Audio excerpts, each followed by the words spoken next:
Coucou tout le monde, j'espère que vous allez bien. Aujourd'hui on se retrouve dans une nouvelle vidéo, dans un nouveau décor. On se retrouve dans ma chambre pour une nouvelle vidéo du Jedi. Aujourd'hui, comme tous les jeudis, on va parler reptiles.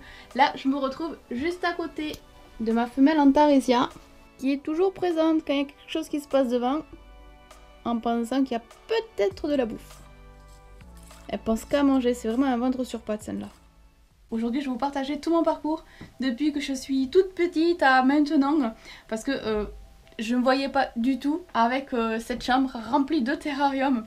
Parce que oui, ma chambre est remplie de terrariums. Et dans tous ces terrariums, il n'y a que des serpents. Les lézards, eux, sont au salon. Honnêtement, je ne pensais pas du tout qu'un jour ça allait m'arriver. Et c'est une bonne chose en tout cas, parce que franchement, il y a de belles découvertes. J'en ai appris beaucoup. Que ce soit sur tous les serpents, tous les lézards, enfin tous les reptiles en général. L'air de rien, j'ai appris beaucoup. Pourtant, je ne suis pas plongée dans les livres, plongée sur le net, savoir le minimum, savoir un maximum sur les animaux que je détiens. Quand j'y repense, quand j'étais petite, je vais vous raconter une petite anecdote. Quand j'étais petite avec une amie d'enfance à l'école élémentaire, donc il y a une belle cour, une grande cour et tout, les enfants jouaient à cache-cache, jouaient à trappe-trappe, je jouais aussi de temps en temps à l'élastique et tout, mais à un moment donné, j'étais plongée dans la nature et avec mon amie, elle s'appelait Laurence. On était donc dans la cour de récréation et il y avait des herbes qui n'étaient pas forcément coupées toutes les semaines, donc ça poussait un petit peu. Et sur ces herbes-là, il y avait des petites sauterelles, mais toutes belles, hein, toutes petites. Et chaque fois, avec elles, on laissait les attraper, on les gardait vite fait, et puis après on les relâchait. Jusqu'au jour où j'ai récupéré une sauterelle, elle était un peu plus grande que les autres, et je l'ai regardée, mais je l'ai regardée de très près.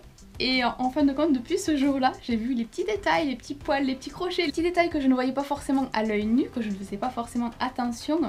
Et là, ce jour-là, je ne sais pas pourquoi, j'ai pris le temps de regarder un petit peu la sauterelle que j'avais en main. Et à partir de ce jour-là, je n'ai plus du tout, mais plus du tout attrapé de sauterelle avec les mains. Et encore moins les criquets. Donc certains diront, oui mais Tati, t'as des serpents, t'as des lézards chez toi, et le petit animal, le petit insecte, ça va te faire peur. Ok, vous n'avez pas tort, mais en fin de compte, le serpent, les lézards et tout, j'arrive plus ou moins à les observer, à voir un petit peu, et puis déjà, ils sont plus grands. Petit détail, ça se voit à l'œil nu, alors que c'est vrai que tout ce qui est sauterelles, criquets et tout, bon, faut bien s'approcher quand même pour voir. Les araignées, c'est pareil. Pour vous dire qu'en fin de compte, je ne suis pas du tout à l'aise. Alors, à les observer, ça m'intéresse. Je serai là, à côté, en train de regarder, il n'y a pas de souci. Mais pour ce qui est question alimentation, ça a été un peu tendu. Pour les attraper, les maintenir en main ou quoi, alors ça c'est pas possible, ça je ne peux pas. Pourtant, j'arrive à gérer les serpents ou les lézards. Après ce fameux jour où j'ai attrapé cette sauterelle et je l'ai observée de très près, je suis donc devenue pédocharde, littéralement. Bon, après j'ai gardé quand même cet esprit un petit peu curieuse, donc observer, regarder, ça y a pas de souci. Mais quand il s'agit de s'approcher un peu trop près ou de l'attraper, ça c'est autre chose. Et même maintenant, j'ai encore un petit peu de mal. Enfin, un petit peu beaucoup. J'ai fait pas mal de chemin pour en arriver là. Et si j'ai tous ces serpents, si j'ai tous ces animaux auprès de moi, seule je n'y serais pas arrivée. C'est surtout grâce à Tonton que j'ai pu m'améliorer au niveau de mes craintes. Bon, je suis toujours aussi pétocharde, hein, aussi froussarde, mais un petit peu moins qu'avant. Pourquoi? Parce que j'ai appris certaines choses. Avant, je jugeais quand même assez vite par rapport à ce que je voyais. J'ai jugé au premier coup d'œil la sauterelle, les petits crochets, il fallait bien qu'elle en ait, hein, puisque faut qu'elle se nourrisse. Et au niveau des pattes et tout, il fallait qu'elle s'agrippe un peu partout, donc c'est un petit peu normal. Avant, je ne prenais pas le temps d'observer le comportement animal. Grâce à Tonton, en fait, j'ai pris le temps d'observer et d'essayer de comprendre. Alors qu'avant, je regardais et ok, bon voilà, je jugeais, c'était comme ça. Et c'est assez difficile, hein, parce que quand on a des peurs ou des craintes, c'est difficile à les surmonter. Là, le fait d'avoir Tonton à mes côtés, tout s'est passé si simplement qu'en fin de compte, je suis arrivée là, dans cette chambre, avec autant d'animaux. C'est incroyable, franchement, j'hallucine moi-même. C'est vrai que quand je prends du recul, je me dis waouh, ah ouais quand même, je me serais pas cru capable, je m'en serais pas senti capable.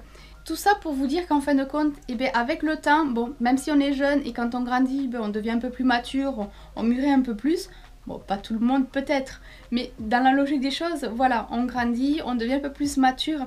Mais sur certains points de vue, on peut rester fixe à son idée, et ben en fin de compte j'ai appris à dépasser un petit peu ma crainte, un petit peu mes peurs. Toujours une certaine crainte parce que bon ben je suis pas à l'abri de me faire mordre, hein. Ça reste des animaux sauvages, donc si je fais pas attention ben c'est possible que je me fasse mordre, donc il y a toujours un petit peu cette crainte. En regardant un petit peu en arrière, l'air de rien, ben j'ai pas mal avancé et dans le bon sens. C'est pas comme si je me serais bloquée sur une idée ou quoi. Là en fin de compte, c'est la partie en moi qui était curieuse quand j'étais enfant, qui est toujours là et qui s'est tout simplement épanouie. J'ai appris à connaître des animaux qui ne sont pas forcément reconnus en tant qu'animaux de compagnie, même si ça n'est pas, mais je veux dire on les élève chez nous, donc en un sens ça l'est, mais sans pour autant qu'ils soient domestiques. Tout simplement énorme, et je voulais vous faire partager un petit peu voilà, mon ressenti, tout ça.